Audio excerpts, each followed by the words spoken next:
Hello viewers, मैं अभिषेक प्रतिभाश्री enterprises से।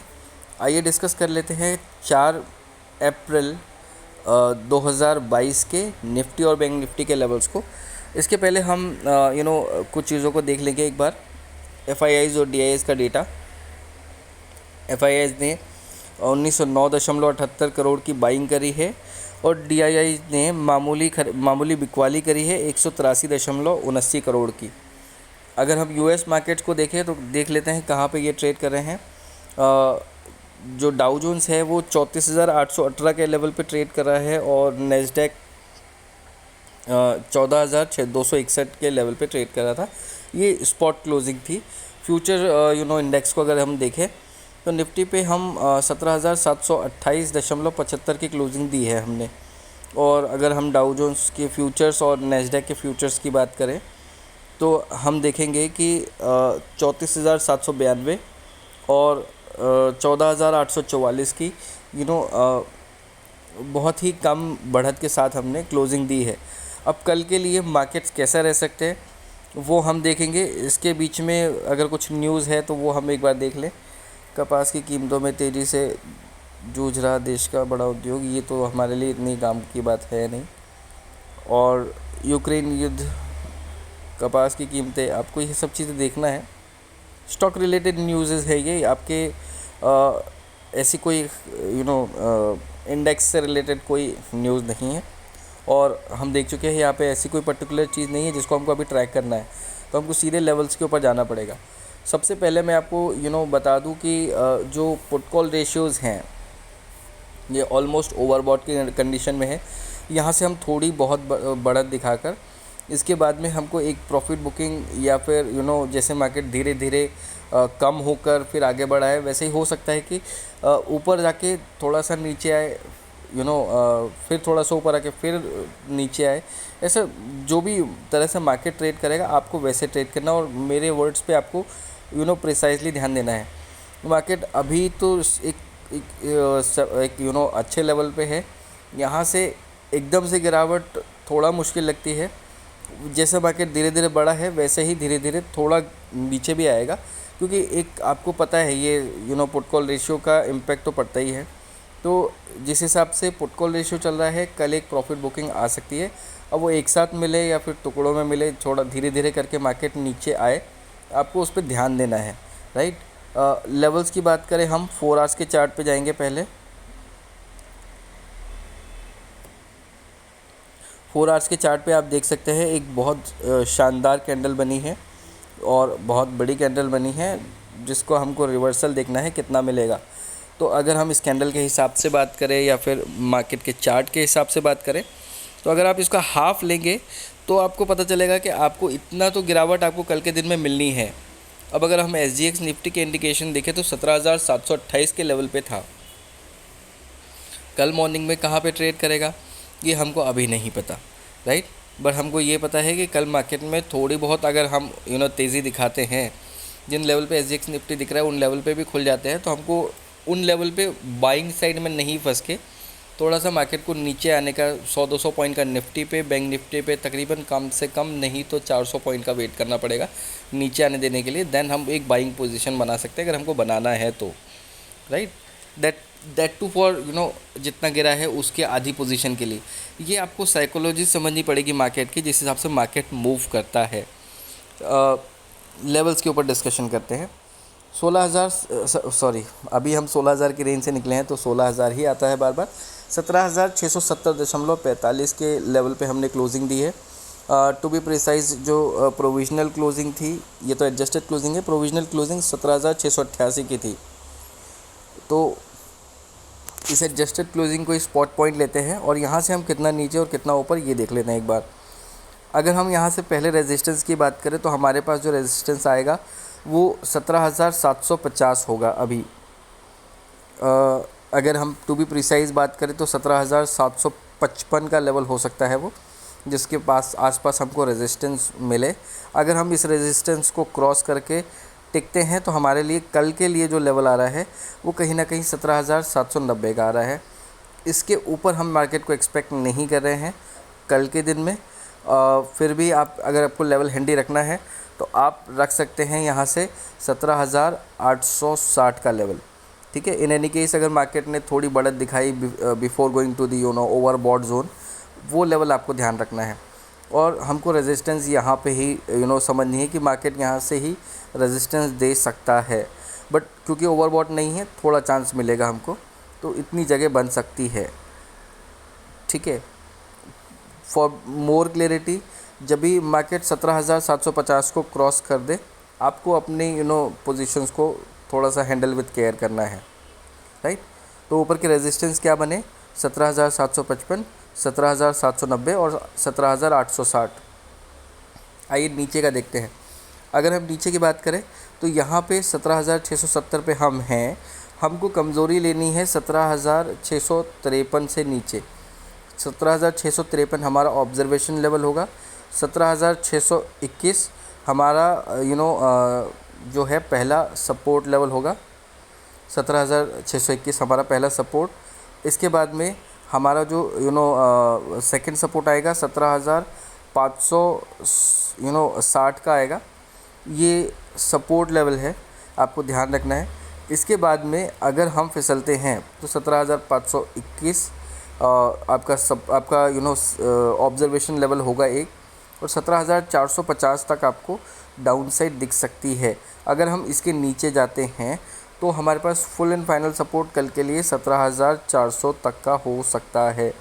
आपको ये ध्यान रखना है, इससे नीचे हम मार्केट को कल नहीं देख रहे हैं, क्योंकि अगर मार्केट 17,000 यहाँ से थोड़ा सा क्योंकि बढ़ने के चांसेस है, तो थोड़ा अगर ऊपर जाता है तो वहाँ से फिर इतना करेक्शन मार्केट नहीं लेगा।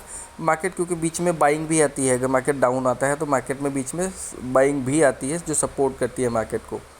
तो इस हिसाब से ये लेवल्स आपके लिए सूटेबल होंगे, आपको इन लेवल्स का ध्यान रखना है। आइए बैंक निफ्टी की बात करें। बैंक निफ्टी ने 36,242 का लो दिखाया था, 37,209 का हाई। अगर चार्ट के हिसाब से बात करें तो जो प्रोविजनल क्लोजिंग थी हमारी वो यही दिखा रही है, 37,148। हालांकि इससे कुछ ऊपर नीचे रही होगी, जो भी है आप इसी को एक स्पॉट लेवल लेकर चलिए। अब यहाँ से कितना ऊपर और कितना नीचे हमको ये चीज़ ध्यान रखनी है। तो 37,148 के बाद में आपका जो पहला रेजिस्टेंस बनेगा कल के लिए वो 37,300 बनेगा। सेकंड रेजिस्टेंस जो साइकोलॉजिकल बनेगा वो आपका होगा 37,000 थोड़ा करीब का लेवल है 500।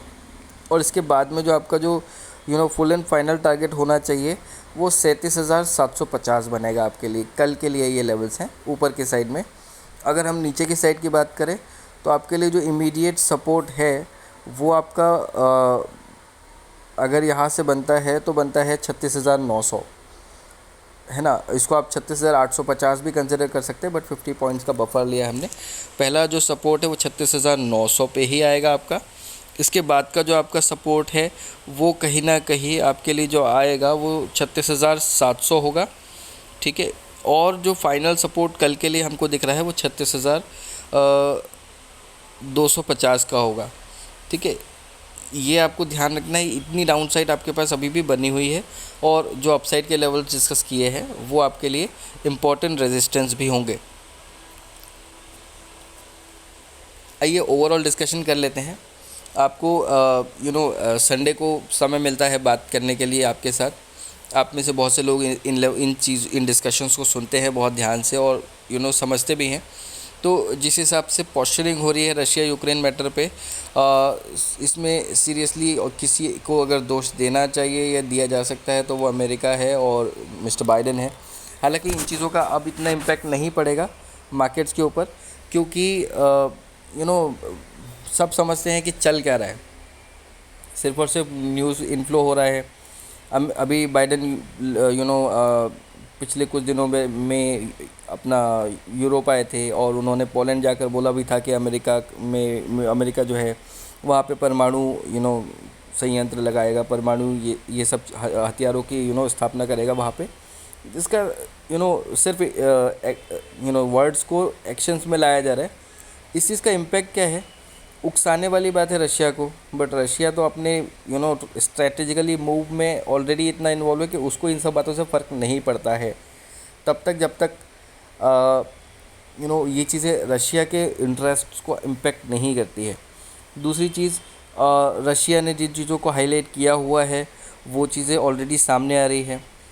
जैसे कि नेटो का इस बात को कबूल ना कि उन्होंने यूक्रेनी सैनिकों को प्रशिक्षण दिया था, राइट, ट्रेनिंग दी थी, 1000 सैनिकों को ट्रेनिंग दी थी। ये सारी बातें सिर्फ़ और सिर्फ वॉर प्रोपेगेंडा है जो कि रशिया को उकसाने के लिए, और ये अमेरिका और वेस्टर्न मीडिया, वेस्टर्न कंट्रीज़ की तरफ से जो प्रोपेगेंडा चलाया जा रहा है, ये सब उसका पार्ट है। अब इन चीज़ों को समझिए कि इसका इम्पैक्ट किस तरह से पड़ेगा। मैं बता रहा हूँ आपको, इस चीज़ का कोई इम्पैक्ट नहीं पड़ने वाला है। यहाँ पे प्रॉब्लम ये है कि अमेरिका अपनी पॉलिसीज़ में जो फॉल्स प्रोपेगेंडा है इसको फैलाने में बिल्कुल बेकार, गलत साबित हो चुका है, और रशिया अपने स्ट्रेटेजिक मूव में कहीं ना कहीं सक्सेस है। इसीलिए अमेरिका को, नेटो को इतना खुल के इस पर्टिकुलर चीज़ में हाईलाइट होना पड़ रहा है। अदरवाइज़ अगर वो उनको हाईलाइट नहीं होने की ज़रूरत पड़ती, मतलब कहीं ना कहीं रशिया कमज़ोर था। और यूक्रेन का तो आपको पता ही है कि यूक्रेन ज़बरदस्ती इस वॉर का हिस्सा बना है और इसमें नुकसान झेल रहा है। इसमें गलती यूक्रेन के लोगों की नहीं है, यूक्रेन के प्रेसिडेंट की है, मिस्टर ज़ेलेंस्की की। ये भी सबको कहीं ना कहीं आज नहीं तो कल पता चल जाएगा। इसे अमेरिका को कुछ हासिल होना है नहीं, और रशिया का इसमें कुछ जा नहीं रहा। तो ले दे के हमारे मार्केट्स को इसका इम्पैक्ट तभी पड़ेगा जब ये चीज़ एस्केलेट होती है up to the next level. तब तक आपको डरना और घबराना नहीं है इन सब चीज़ों से, है ना। क्योंकि जिस हिसाब से न्यूज़ फ्लो आता है, हर किसी को डर लगता है कि चल क्या रहा है और क्या होने वाला है नेक्स्ट। आपको जो रशिया ने डेडलाइन दी है 9 मई की, उस चीज़ पे फोकस करना है, और इस समय को थोड़ा सा आपको निकालना है आराम से, रिलैक्स होके। बाकी चीज़ों पे फोकस नहीं करना है। अगर कुछ होगा ऐसा कुछ खास जिसमें आपको फोकस करने की ज़रूरत होगी तो वो हम खुद ही अपनी तरफ से हाईलाइट करेंगे।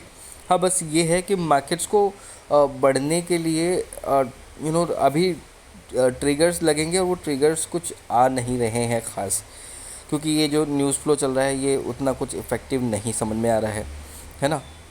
Effective in the sense positive way में नहीं समझ में आ रहा है, क्योंकि ये सब चीज़ें चलती रहेगी। आज नहीं तो कल फिर कुछ ना कुछ एक्शन का रिएक्शन होगा। रशिया और एग्रेसिवली यूक्रेन के ऊपर ताबड़तोड़ करेगा ही। बीच में एक अपडेट आई थी कि यूक्रेन ने रशिया के ऊपर अपनी मिसाइल दागी, हमला किया। भाई एक बात बताइए, शांति वार्ता के बीच में ये सब चीज़ें करने की यूक्रेन को क्या ज़रूरत थी? और उसने अटैक कहाँ पे किया? ऑयल डिपो पे किया। अब इस चीज़ को आपको समझने की ज़रूरत है। कहाँ पे किया? 30-40 किलोमीटर अंदर रशिया की बाउंड्री में, जहाँ तक उसकी क्षमता है। उसके आगे तो बढ़ने की चांसेस ही नहीं है, वरना वो इतना बुरी तरीके से मार खाएंगे यूक्रेनियंस की, कुछ पूछो ही मत। यूक्रेनियंस नहीं, यूक्रेन के सैनिक जो लड़ाई का हिस्सा है। अब इस चीज़ को समझिए, एक तरफ इंडिया रशिया से, या रशिया का डील हो रहा है ऑयल के ऊपर, वो भी डिस्काउंट में। इसका फ़र्क किसको पड़ रहा है? इससे बुरा किसको लग रहा है? अमेरिका को। और अटैक कहाँ पे हुआ है? ऑयल फील्ड पे अटैक हुआ है यूक्रेन की तरफ से। आप सीधा सीधा समझ सकते हो कि अमेरिका जो है वो इनडायरेक्ट अटैक कर रहा है, राइट। इधर से बातों में कर रहा है, उधर यूक्रेन के थ्रू कर रहा है रशिया के ऊपर। तो कहीं ना कहीं आपको समझ में आना चाहिए, और ये चीज़ पूरी दुनिया जानेगी कि अमेरिका का फॉल्स प्रोपेगेंडा है, और कुछ सालों में अमेरिका का अस्तित्व नहीं है, बिल्कुल भी नहीं है। हालांकि इस चीज़ को इतना हाईलाइट करने की ज़रूरत नहीं है, क्योंकि मेरे पर्सनल व्यू हैं ये जो मैं आपके साथ शेयर कर रहा हूँ। और कुछ चीज़ें जो मैं अब बोलने वाला हूँ ये भी मेरे पर्सनल व्यू हैं। इनको ज़रूरी नहीं कि आप इन चीज़ों से सहमत हो, but in my sense America is no more, and I do not care for a single penny for what mister Biden says. क्योंकि उसका कभी भी मोटिव किसी चीज़ को बनाने का नहीं रहा है। और अमेरिका के इतने प्रेसिडेंट्स में से मेरे हिसाब से तो किसी का भी नहीं रहा है ये वर्ल्ड वॉर 2 के बाद से, ठीक है।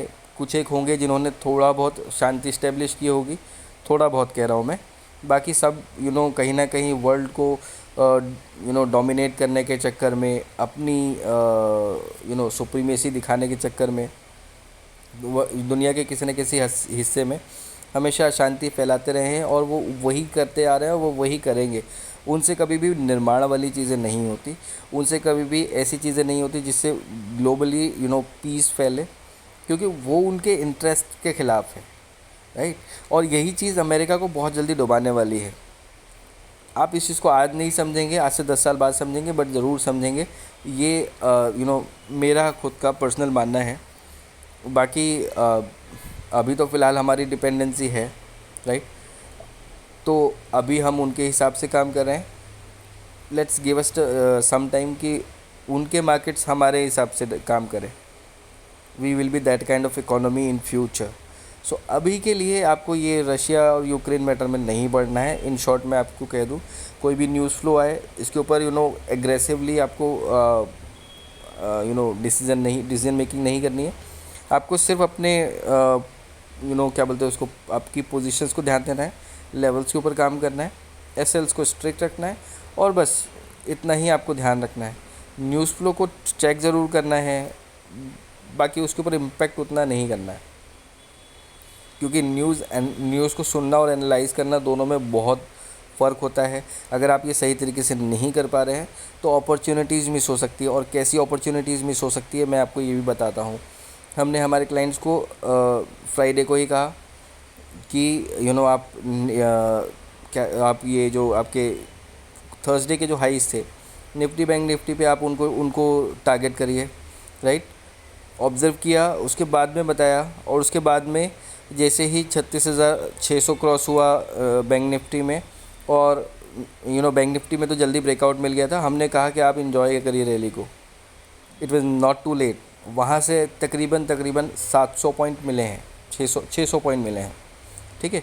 बैंक निफ्टी का था ये। निफ्टी की अगर बात करें तो निफ्टी में 17,559 का लेवल क्रॉस हुआ है।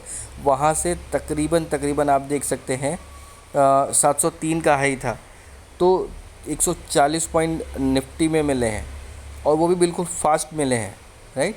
तो ये सारे ऑब्जर्वेशन हैं। मैं ये नहीं कह रहा कि I am only the perfect one और I am the best, but मैं ये कह रहा हूँ कि this all things you can also observe, और इसके लिए आपको कुछ करना खास नहीं है, सिर्फ और सिर्फ लेवल्स पे बने रहना है और उनको ट्रैक करते रहना है। बाकी इम्पॉर्टेंट सपोर्ट और रेजिस्टेंस तो हम यहाँ पे आपको इस वीडियो के थ्रू दे ही देते हैं। आप उनको भी ऑब्जर्व कर सकते हैं, आपके किसी और एडवाइज़र से, या आप जिसको फॉलो करते हैं आप उनको भी कंसिडर कर सकते हैं, और लेवल के ऊपर काम कर सकते हैं जहाँ पे तगड़ा पैसा बनता है, राइट। मैं इस डिस्कशन को यहाँ पे ख़त्म करता हूँ, क्योंकि आई स्टिल बिलीव कि कुछ लोग सिर्फ लेवल्स के लिए वीडियो देखते हैं, कुछ लोग इन्फॉर्मेशन जो लास्ट का डिस्कशन होता है उसके लिए वीडियो देखते हैं। आपका जो मोटिव है, जो इंटरेस्ट है, आप उसके लिए वीडियो देखिए, बट आई मस्ट से कि आप एटलीस्ट ये 5-7-15 मिनट दिया करें, है ना, क्योंकि ये चीज़ें मैं अपने लिए नहीं आपके लिए करता हूँ, राइट। बाकी आपको अच्छा लगे तो आप इस वीडियो को लाइक शेयर करें, और जहाँ से भी आपको ये वीडियो मिलता है आप हमारे साथ वहीं जुड़े रहें, और कोई क्वेरीज़ होती हैं मार्केट लेवल्स को लेकर या स्टॉक से रिलेटेड तो आप पूछ सकते हैं, है ना। अभी के लिए मुझे आज्ञा दीजिए। आई होप कि सेशन थोड़ा लंबा हो गया। कल फिर मुलाकात होगी परसों के लेवल्स के साथ। अभिषेक आपका दोस्त विदा लेता है आपसे। धन्यवाद।